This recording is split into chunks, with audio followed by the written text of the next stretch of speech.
ድምፃዊ አብዱኪያር ሁላችሁም ታውቁታላችሁ። ከቅርብ ጊዜ ወዲህ በጣም በሰውነቱም በስራውም በጣም ቀዝቀዝ እያለ ለውጥ እያሳየ መጥቷል።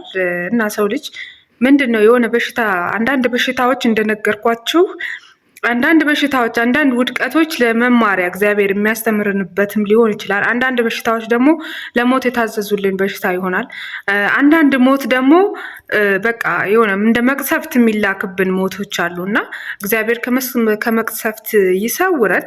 አብዱኪያር በዚህ ሰዓት ላይ በቃ ትቶ ወደ ንስሐ ወይንም ደግሞ በሃይማኖቱ ወደ ቶባ በሚሉት መንገድ ሄዶ በቃ ቶባ ከዚህ በኋላ አልዘፍንም በቃ እኔ አምላኬን አመሰግናለሁ ብሎ ወደ ራሱ ቢመለስ ጥሩ ነው ብዬ አስባለሁ። በእርግጥም እንደምታዩት እንግዲህ እንትና ማነው አብዱኪያር ያመዋል። አሁን እንዴት ሞተ ለምን ሞተ ሳይሆን ሞት እንግዲህ እንደምታውቁት የተፈጥሮ ጉዳይ ነው፣ የእግዚአብሔር ትእዛዝ ነው። ሁሉም ሰው በስተመጨረሻ ፈርቀማሽ ነው።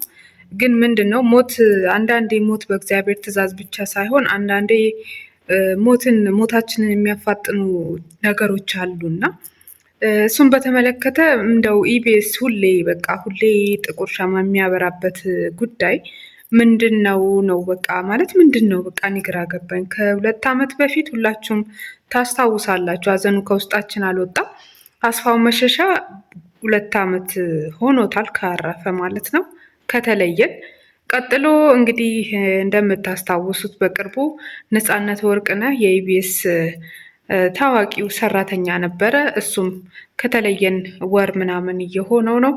እንግዲህ አሁን ደግሞ ቀጥሎ ዋናው ራሱ መስራቹ የኢቢኤስ መስራች ማለት ነው ሃማን ተለይቶናል ማለት እኔ ትንሽ ግራ ገባኝ። ማለት ምንድን ነው በቃ ችግሩ ምንድን ነው?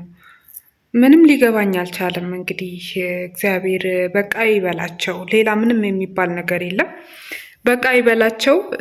ይሄንን በተመለከተ ሌላ የምነግራችሁ ነገር ደግሞ ምንድን ነው የሆነ ሰው አለ የሆነ አርቲስት አለ እና ምናልባት ይህንን ዘፈን ቢቶ እና በቃ ትንሽ ሙስሊም ነው ቶባ ቢል በቃ ንስሐ ቢገባ ቢቀንስ ዘፈኖችን ቢቶ ለትንሽ ጊዜ ንስሐ ታውቃቷላችሁ። ሀሊማ በጣም ብዙ ጊዜ ታማ ቤተሰቦቿ አባቷ ክደዋት በቃ ዘፋኝ ከሆንሽ ልጃችን አይደለሽም ምናምን ብለዋት በእስልምና ዘፈን በየትኛውም ሃይማኖት በእርግጥ አይፈቀድም።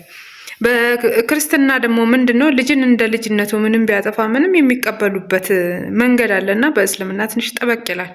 ዘፋኝ ሆኖ ቤተሰብ አይፈቅድም፣ ጭራሽም ከልጅ ወይንም ከቤተሰብ ውስጥ ይወገዳል ማለት ነው ያ ሰው። ስለዚህ ሀሊማ እንደምታስታውሱን ዛሬ ስለ ሀሊማ ላወራ አልመጣውም እና ግን በዘፈን ውስጥ እና በሃይማኖቱ ወይንም ደግሞ ዘፈን ውስጥ ስላለው ኃጢአትና ቅጣት ውስጥ ምን እንደሆነ ልነግራችሁ ስለፈለግኩ ነው። ሀሊማ በልጅነቷ ጀምሮ በምትዘፍንበት ሰዓት ቤተሰቦቿ ክደዋት አልፈልግሽም ብለዋት ቤተሰቦች በኋላ ላይ ታማ እሷን ብዙ ስቃይ አሳልፋ አሁን ደግሞ ዘፈኑንም ትታ ወደ ጤናዋ ተመልሳ፣ ጤናዋ ግን ምን ያክል ነው ሰውነቷ የሌለ በቃ የጤናማ አወፋፈር አይደለም እንዳያችሁት።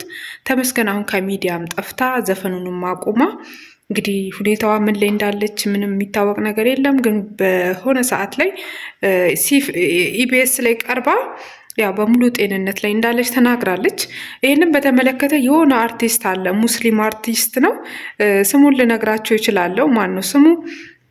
ዥዋዥዌ ከሚል ዘፈን በኋላ ምንም አይነት ሙዚቃ ምንም አይነት ስራ ላይም እየተሳተፈ አይደለም። በእርግጥ መድረክ ላይ ይሳተፋል፣ ግን ከዛ ዘፈን በኋላ ብዙም ስራዎችን ቀንሷል ማለት ይቻላል። ግን ምንድነው ሰውነቱ እየቀነሰ እየከሳ መጥቷል። እንዲሁም ደግሞ የአጥንት መሰንጠቅ በሽታ አጋጥሞት የጤና ችግር እንዳለበትም ግልጽ ነው፣ ሁላችሁም ታውቃላችሁና እያመመው ነው።